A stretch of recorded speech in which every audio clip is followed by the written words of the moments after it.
நாம இன்னைக்கு வெங்காயம் வேர்க்கடலை சட்னி தான் பண்ண போறோம். சட்னி பண்றதுக்கு அடுப்புல கடாயை வச்சு 2 ஸ்பூன் ஆயில் விட்டு 1 ஸ்பூன் உளுத்தம்பருப்பு 1 ஸ்பூன் கடலைப்பருப்பு சேர்த்து நல்லா வறுத்து விட்டுறலாம்.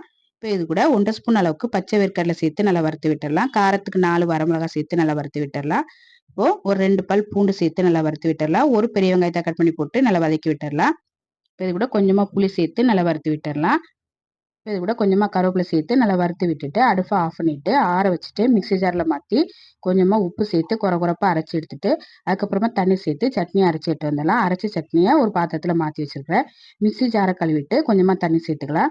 தண்ணி சேர்த்து நல்லா கலந்து விட்டுட்டு தாளிக்கிறதுக்கு அடுப்பில் கடாயை வச்சு எண்ணெய் ஊற்றி கடுகு வரமிளகா கருவேப்பிலை போட்டு தாளிச்சிக்கலாம். கொஞ்சமாக பெருங்காயத்தூள் சேர்த்துக்கலாம்.